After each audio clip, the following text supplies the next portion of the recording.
네, 감사합니다. 오늘 주어진 본문 말씀은 욥기 1장 21절입니다. 한 절입니다. 같이 읽겠습니다. 시작.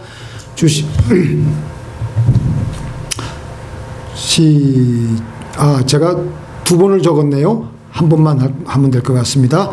주신 자도 여호와시요 취하신 자도 여호와시니 가로되 내가 모태에서 적신이 나왔사온즉 또한 적신이 그리로 돌아가올지니라.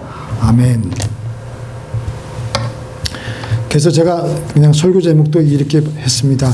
주신 자도 여호와시요 취하신 자도 여호와시니 주 여호와의 이름을 찬송할지어다. 저는 제가 기도 응답을 받을 때는 항상 이 말씀을 하나님께서 주시면 기도 응답이 하나님께서 역사하시는구나. 그걸 저는 개인적으로 늘 이 말씀을 그렇게 받곤 했었습니다. 주신 자도 여호와시요 취하신 자도 여호와시니 주님의 이름을 찬송할지어다.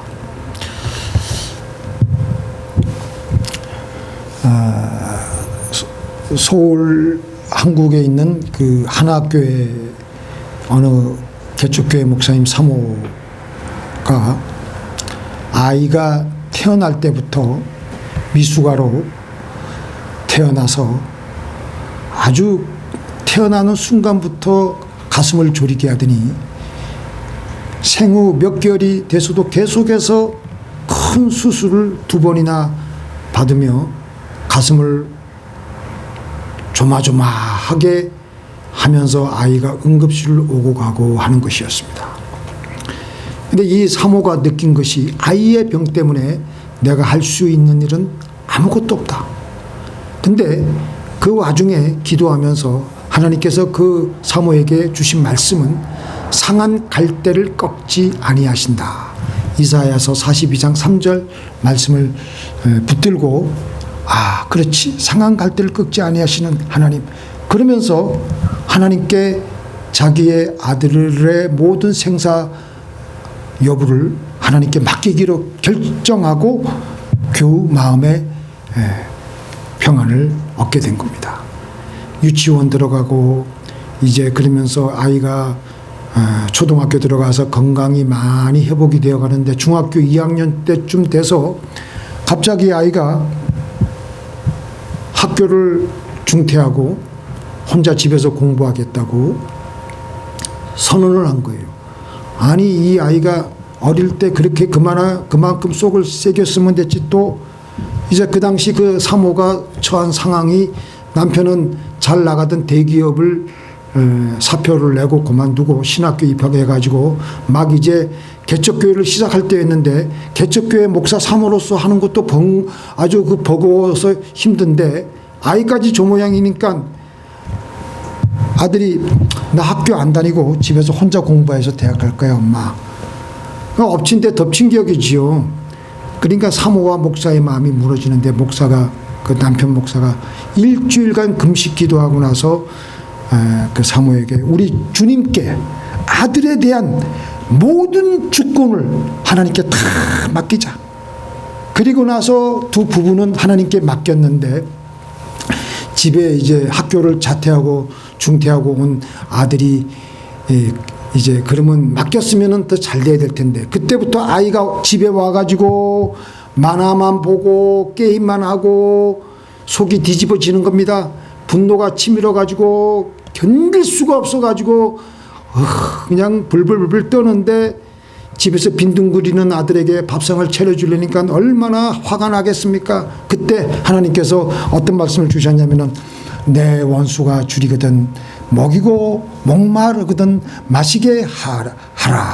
그러면 또 말씀이 또 이게 성령님께서 주시니까 성경 말씀을 그 암송을 내 원수가 줄이거든 먹이고 목마르거든 마시게 하라. 그 말씀을 암송하며 묵상하며 아들에게 이제 또 기도하면서 밥 해주고 기다리고 하는 꼴을 보니까 너무나도 안 되겠다 싶어가지고 주님께 맡기고 부르짖고 그리고 기도하고 있는데 어느 날 아이가 갑자기 엄마 집에만 있으니까 집멀미가 나는 것 같아. 나 이제부터 학원 다녀야 되겠어.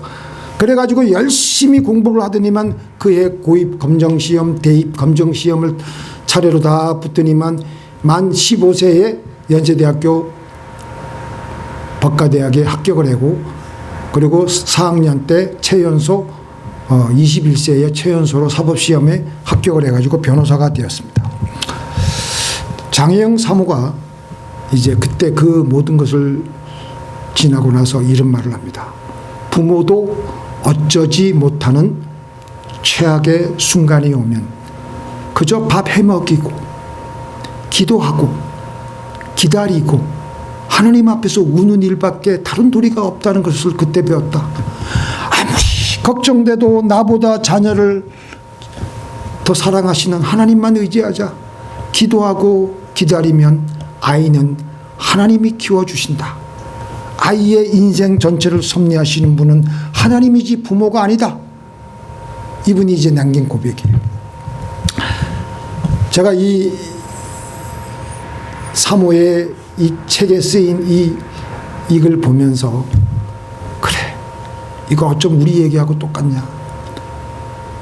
우리가 예수님을 믿는다는 것은 우리의 주인 행세를 포기하고 우리의 모든 것을 다 맡기고 살아가는 것입니다. 그런데 우리는 그렇게 하지 않습니다. 여전히 내 삶의 모든 것은 내가 주인 노릇을 하고 모든 삶의 문제는 다 내 것이에요. 환난을 만나면은 혼자서 해결하려고 하니까 불안과 걱정 속에서 살아가는 게 우리의 실상입니다. 그런데 그것이 내 것이 아니라고 주님의 것이라고 생각하면, 정말 그렇게만 믿어진다면은 우리 스트레스 받을 필요가 없어요. 하나님 거니까. 그죠? 한번 읽어보겠습니다. 수고하고 무거운 짐진 자들아 다 내게로 오라. 내가 너희를 쉬게 하리라. 나는 마음이 온유하고 겸손하니 나의 멍에를 메고 내게 배우라. 그러면 너희 마음이 쉼을 얻으리니 쉽고 내 짐은 가벼움이라 하시니라. 지금도 중동 지역, 이 팔레스타인 지역에서는 이제 그 농부가 송아지에게 밥 가는 것을 가르칠 때 송아지를 멍에 아래 두지만 실제로는 어미소의 그 목에 얹혀 있는 겁니다. 그 송아지는 어미소와 같이 멍에를 메이는 것을 처음에는 아주 힘들어하고 망설이고 피하려고 하지만 나중에는 좋아해요. 재미있어요. 왜 그러냐? 송아지가 그 무거운 멍에를 진 것이 아니라 실질적으로 그 어미소가 위에 지고 가기 때문에 하나도 힘들지 않은 것을 그때서야 깨닫고 그저 송아지는 어미소가 가는 대로만 따라가면 되는 거예요. 이렇게 해서 송아지는 어미소와 같이 멍에를 같이 함으로써 바꾸는 법을 배우게 되는 겁니다. 우리가 예수님께 맡기는 것은 실제로는 예수님이 멍에 매는 것을 우리가 매는 흉내만 내는 것이지 예수님이 멍에를 지고 가는 거예요. 그렇기 때문에 신앙생활은 내가 하는 것이 아닙니다. 하나님이 하라고 말씀하시는 것만 하면 되는 것입니다. 그런데 우리는 우리 자신의 주권을 안 내려놓음으로 고생을 사서 해요. 많은 분들이 이 예화를 드는데 시골의 할머니들이 무거운 보따리를 들고 저 장에 어디 가야 되는데 어느 날 다행히 지나가는 화물차가 그 할머니가 애처로워 보였던지 할머니 앞에 선 거예요. 할머니 어서 타시라고. 어디 가시냐고. 그 할머니가 트럭 뒷칸에 아주 기분 좋게 올라탔어요. 그런데 화물차 뒷칸에 올라타서 다른 사람들이 자기가 들고 있는 보따리를 내려놓으라고 해도 내려놓지를 않고 무겁게 낑낑 들고 있는 겁니다. 내려놓으라고 해도. 아이고, 차도 타는 것만 해도 이렇게 고마운데 짐까지 내려놓으면 제가 무슨 체면이 안 된다고. 염치가 있어야지. 우리가 주님 품에 안겨서 신앙생활하는 것과 똑같습니다. 주님 품에 안겼으면 다 내려놓으면 주님이 다 알아서 할 텐데 우리 짐을 내려놓지 않고 고생하며 살아가고 있는 겁니다. 우리를 구원하여 주셔서 우리는 얘기합니다. 우리를 구원하여 주신 것만 해도 감사한데 거기다가 또 우리가 이 땅에서 우리가 겪고 있는 모든 문제까지 다 주님께 해결해 달라고. 세상에 체면이 있어요, 없어요? 사람이 염치가 있어야지.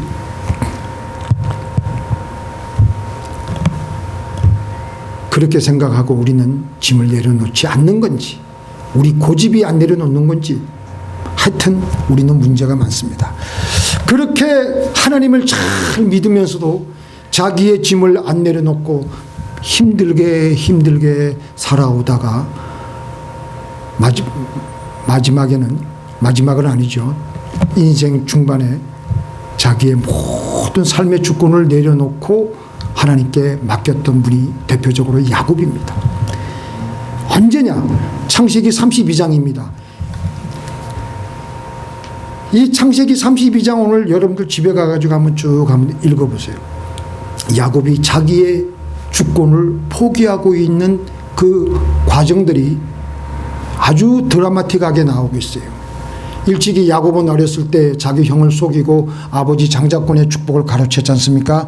그래가지고 형이 죽인다고 그냥, 그러니까 그 리브가, 어머니가 자기 오빠 오라버니 외삼촌 라반의 집으로 그 야곱을 피신시키는 거예요. 그 피. 그래가지고 그곳에서 외삼촌의 양들을 돌보면서 외삼촌과의 많은 그 어려움을 겪으면서 20년이 흘렀는데 그곳에서 많은 아내도 얻고 수확 소유물도 얻게 되고 그러면서 더 이상 외삼촌과 더 이상 같이 동거하면 안 되겠다 싶어가지고 자기 고향 땅으로 돌아오는데, 고향 땅으로 돌아오긴 돌아오는데 20년 전에 형 에서가 자기를 죽이겠다는 그 말이 지금도 귀에 쟁쟁한 거예요. 그러면서 걸어가긴 걸어가는데, 고향 땅으로 걸어가긴 걸어가는데 불안하기 시작해지는 겁니다. 어느덧 야곱은 자기의 처자를 탁 거느리고 고향 땅으로 서서히 다가가고 있는데 형의 무서운 얼굴이 생각나면서 더 불안해지는 거예요. 죽이겠다 그러니까 얼마나 힘들겠어요. 그죠? 한 발자국씩 발걸음을 옮길 때마다 이거 가야 되나 말아야 되나, 차라리 돌아갈까. 돌아가자니까 외삼촌도 만만한 사람이 아니에요. 얼마나 지금 외삼촌 집에 가봤자 그건 더 힘든. 그래가지고 고향 땅 근처에 다다르게 돼서 그의 종들을 미리 자기 고향 땅으로 미리 살짝 건너가서 형이 지금 무엇을 하고 있는지 한번 살펴보고 오라고 시켰어요. 종들이 가서 보니까 형이 벌써 야곱이 오는 것을 알고 그냥 살기등등하게 오고, 그리고 그 옆에는 몇 명의 군인들이 오는 줄 아세요? 400명의 군인들이 그냥 무장해가지고 오는 거예요. 종들이 그걸 보고 기겁을 해가지고 자기 사장님인 야곱에게 돌아와가지고, 주인님 큰일 났습니다. 형에서가 당신이 오고 있는 것을 이미 알고 있습니다. 그런데 문제는 지금 무장한 군대 400명과 지금 함께 오고 있는 것입니다. 야곱이 아이고 내가 생각했던 그 불길한 예측대로 맞아 들어가는구나 하면서 더 마음이 불안해지는 거예요. 드디어 형이 나를 죽이는구나, 나를 죽이려고 오는구나, 작정을 하고 있구나. 괴롭고 번뇌하고 불안하고. 그래서 야곱이 마지막에 혹시라도 형의 마음을 달래볼까 해가지고 그때부터 자기의 소유물을 쫙 본 다음에 맨 처음에 눈에 먼저 띄는 200마리의 염소떼를 보내는데, 야복강놈으로 보낼 때 자기의 하인들에게 이렇게 말을 하는 겁니다. 야, 너희들은 이 염소떼들을 가지고 가는데 내 형이 너희들을 만나면 분명히 이 말을 물을 것이다. 너희들은 누구이며 이것들은 무엇이냐? 그러면 그때 반드시 너희들은 이렇게 말하라. 우리는 당신의 동생인 야곱의 종이고, 그리고 이것들은 당신의 종인 야곱이 당신에게 드리는 선물입니다. 이 말을 반드시 하도록 해라. 알겠지? 당부하는 거예요. 그리고 종들이 염소 200마리를 가지고 가는 거예요. 형의 마음을 달래보고 녹이기 위해서. 그리고 나서도 과연 이 염소 200마리로 형이 마음이 풀어질까? 안심이 안 되는 거예요. 그러니까 다시 암양 200마리를 또 보내는 거예요. 똑같이 야 이거 아까 간종에게 했던 말 똑같은 말 하는 거예요.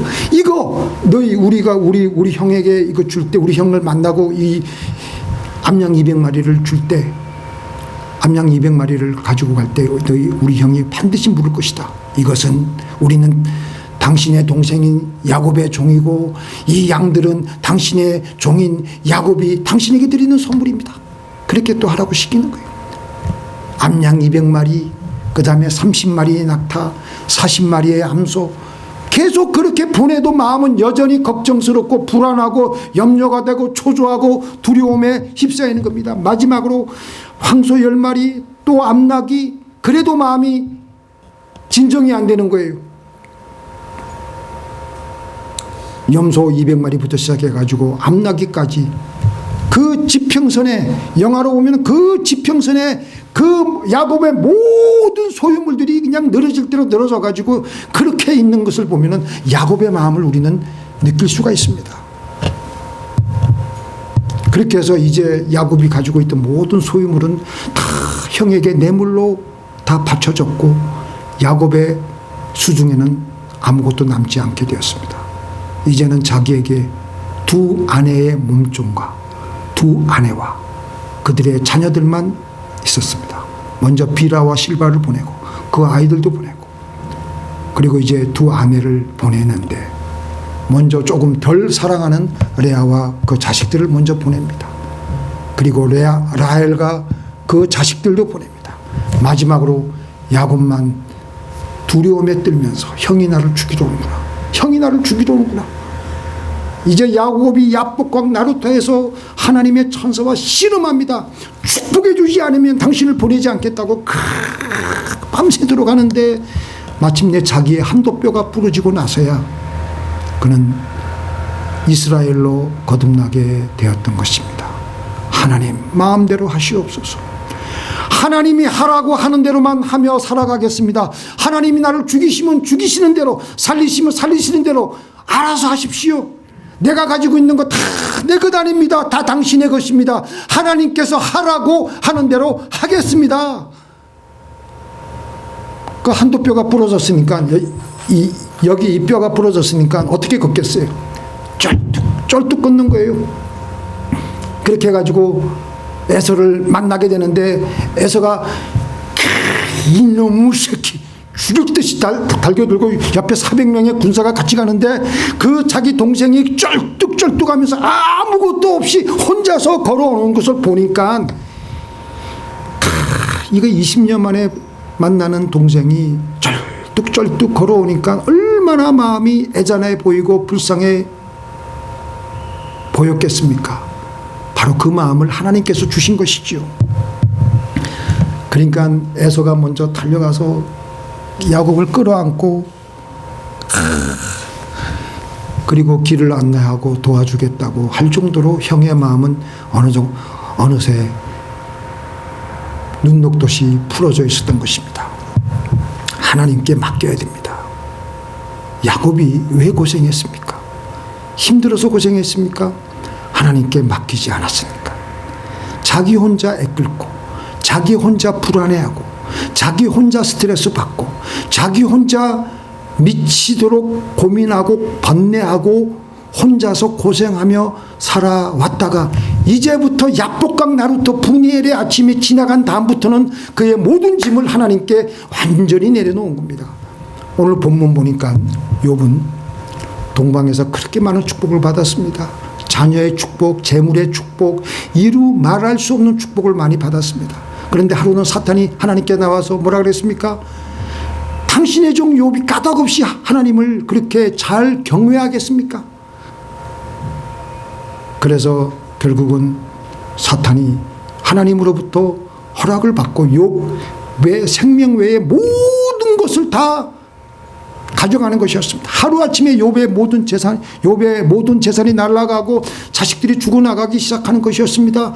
세상이 아득한 겁니다. 자기의 모든 존재가 내려앉는 거예요. 그런데 그때 욥이 뭐라 그랬느냐?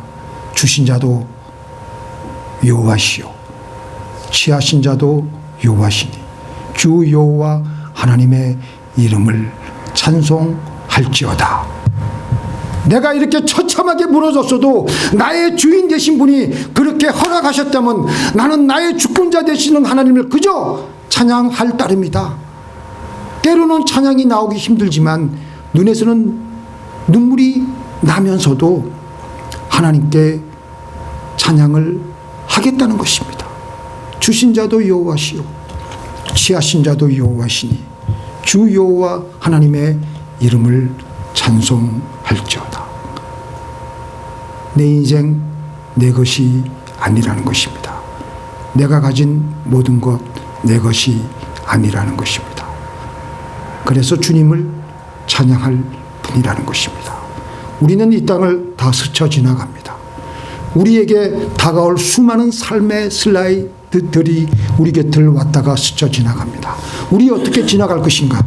내 삶의 주권을 내가 여전히 쥐고 있으면, 내 문제를 내가 여전히 가지고 있으면 우리는 여전히 이리 부딪히고 저리 부딪히고 할 수밖에 없습니다. 우리는 내 삶의 주권을 내려놓아야 내가 편합니다. 내가 안 내려놓으면 내가 힘들고 내 주변 사람들이 힘들고 가장 힘들어 하시는 분은 하나님이십니다. 안타까워하시고 힘들어하시고 속상해 하십니다. 우리가 왜 걱정을 합니까? 우리가 왜 불안해합니까? 모든 것을 내 것이라고 생각하니까 불안한 것입니다. 주신 분도 하나님이시고 가져가신 분도 하나님이시고 나는 하나님께만 찬양할 것이다. 하나님만 더 높일 것이다. 하나님만 더 높인다. 하나님을 높이는 것이 뭐예요? 바로 하나님의 지혜입니다.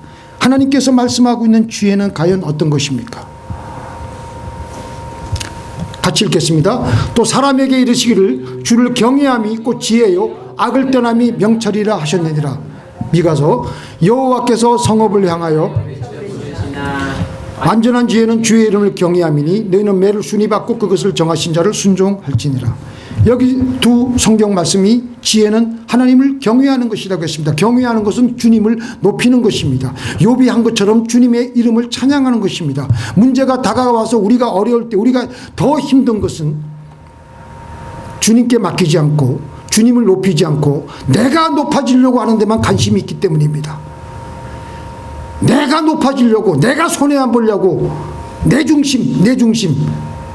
그러니까 문제의 실마리는 안 보이는 거예요. 왜냐하면 욕심이 개입이 되어 있기 때문에, 욕심이 우리의 눈을 가리기 때문에 안 보이는 겁니다.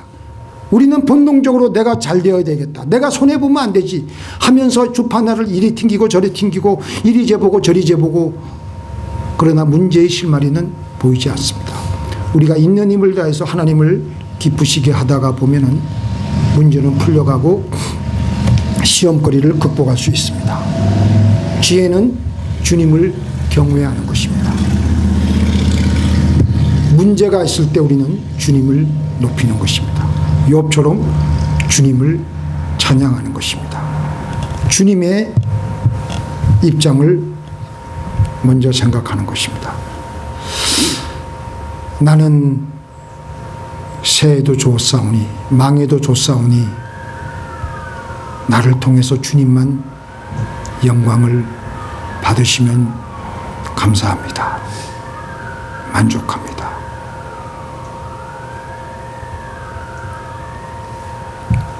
세례 요한이 이 말을 했어요. 그는 흥하여야 되겠고 나는 쇠하여야 하리라. 우리가 신앙이 깊어지면 나 자신이 안 보이고 하나님만 점점 보이면서 주님만 잘 되면 좋겠다라는 그런 마음이 들게 됩니다. 그게 이제 성령 충만의 가장 근본적인 증거인데요. 그는 흥하여야 되겠고 나는 쇠하여야 하리라.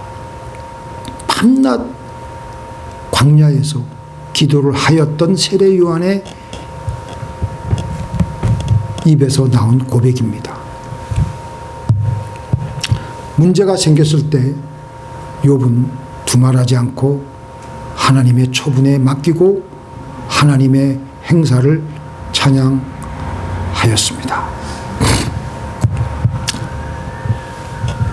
이용규 선교사가 내려놓음이라는 책을 써가지고 베스트셀러가 된 적이 있었는데요. 그 책에 보면은 이런 내용들이 있습니다. 이분이 이제 주일날 예배를 인도하려고 하는데, 이제 예배가 시작되어서 이제 찬양이 들어가고 예배를 막 하던 중에 그 곳에서 그 원주민인 벌러러라는 그 어떤 여자아이가 몸에 땀이 뒤범벅이가 돼가지고 예배 시간에 교회에 들어왔어요. 이 자매는 몇 달 전에 예수를 믿고, 어떻게 예수를 믿게 됐냐면 귀가 귀머거리였는데 하나님의 은혜로 귀가 치료가 되었던 그런 귀한 체험을 해가지고 하나님을 뜨겁게 사랑하던 자매였어요. 그런 자매가 예배 몇 시간 전에 소를 잃어버려가지고 소를 찾으러 그냥 그 몽골 들판 이리저리 뛰어다니다가 그냥 땀이 뒤범벅이가 돼가지고 예배 시간이 가까워오는 것을 알고 소 찾다가 말고 잠시 중단하고 예배를 드리려고 달려갔다는 것입니다. 그 사연을 듣고 이 선교사가 예배를 드리다가 이 자매가 예배 드려야겠다는 이 결단을 하나님 부끄럽게 하지 말아 주시옵소서 기도하면서 예배를 인도했습니다.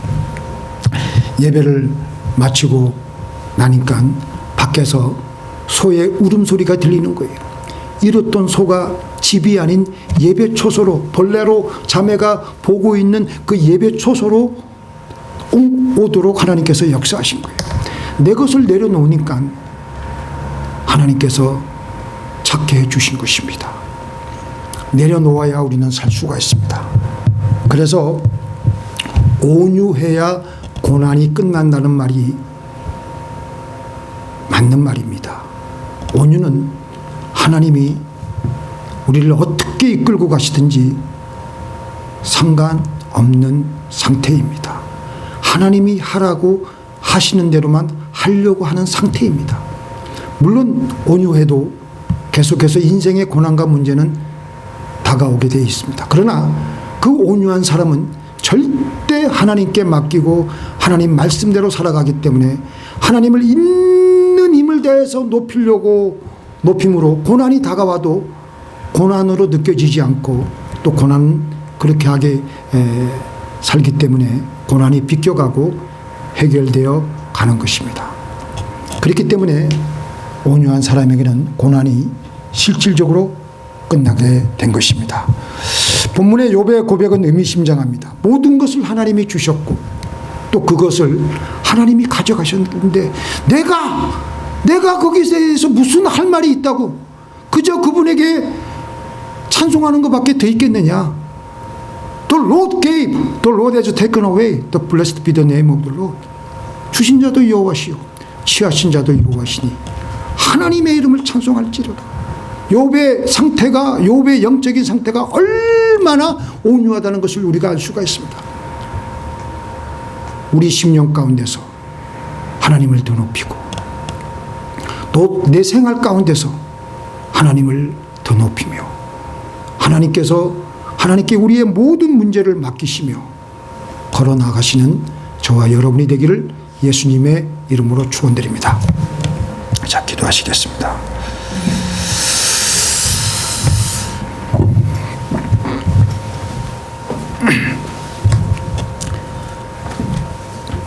전능하신 하나님,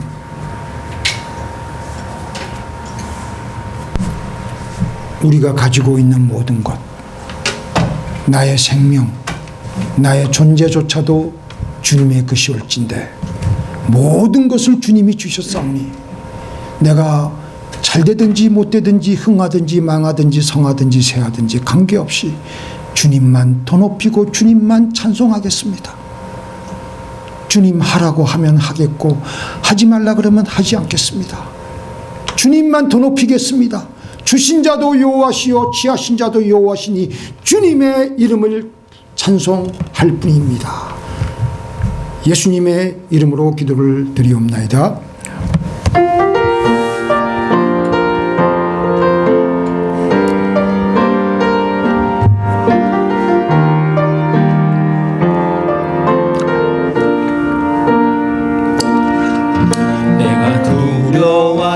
지나왔던 모든 것들이 내가 지나왔던 모든 시간이 내가 걸어왔던 모든 순간이 당연한 것 아니라 은혜였소.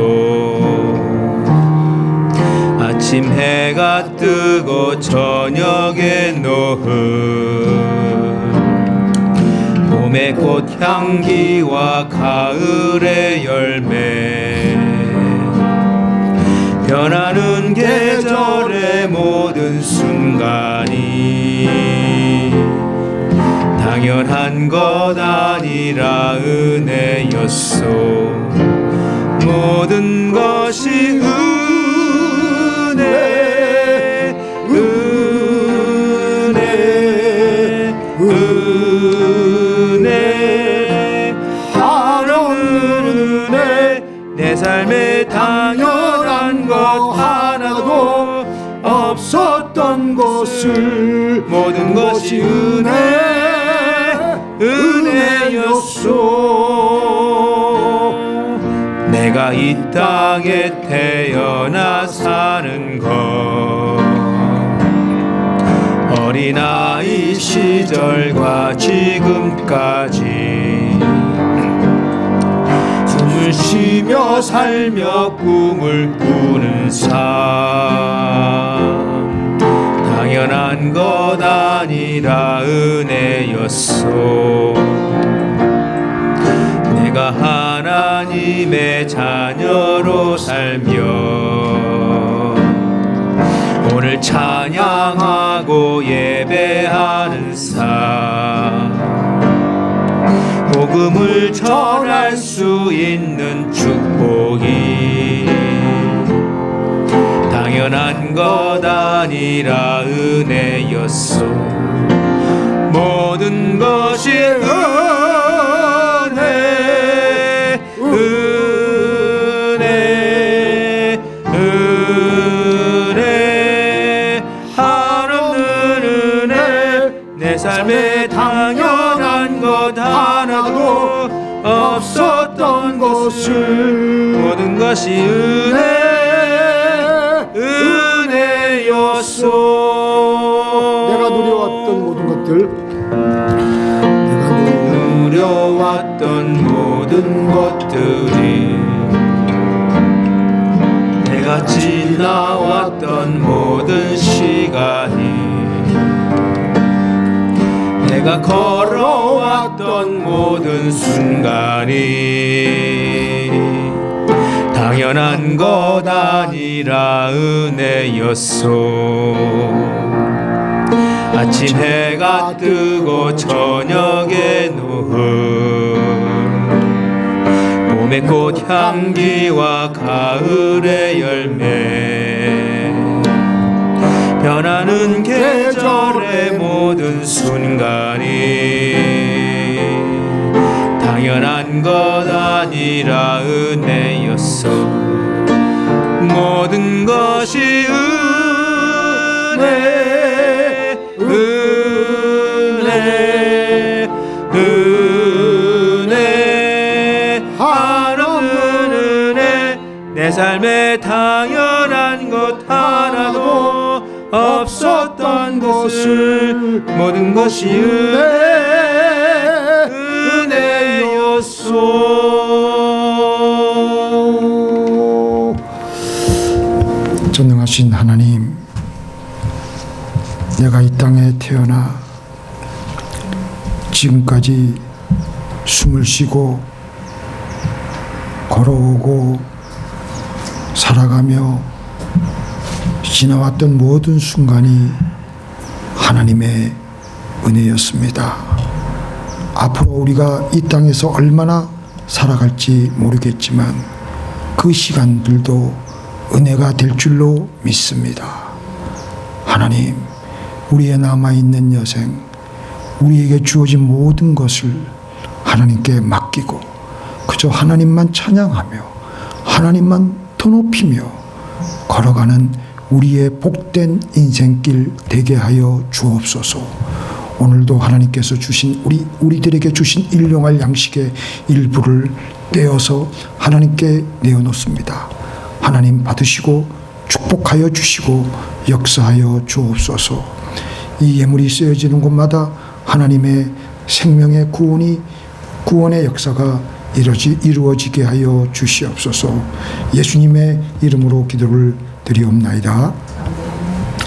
하늘에 계신 우리 아버지여, 이름이 거룩히 여김을 받으시오며 나라 임하옵시오며 뜻이 하늘에서 이루어진 것 같이 땅에서 이루어진다. 오늘날 우리에게 일용할 양식을 주옵시고 우리가 우리에게 죄 지은 자를 사해 준 것 같이 우리 죄를 사하여 주옵시고 우리를 시험에 들게 하지 마옵시고 다만 악에서 구하옵소서. 대개 나라와 권세와 영광이 아버지께 영원히 있사옵나이다. 아멘. 잠깐만요. 광고를 안 했는데요. 오늘 예배 축도 끝나고요. 우리 옆방에 가서 오래간만에 이제부터는 간단한 스낵도 하고 또 얘기도 좀 나누며 성도 교제도 하며 우리가 헤어지려고 합니다. 될 수 있으면 가셔가지고 커피도 좀 하시고 친구의 시간을 갖도록 하겠습니다. 축도하시겠습니다.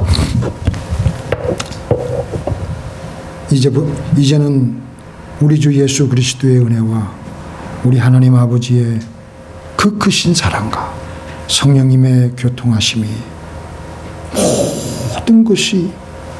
모든 것을 주신 하나님, 모든 것을 움직이신 하나님, 그 하나님만 찬송하며 높이고 경외하기로 결심하는 주의 사랑하는 백성들의 머리 위에 이제부터 영원토록 함께 있을지어다.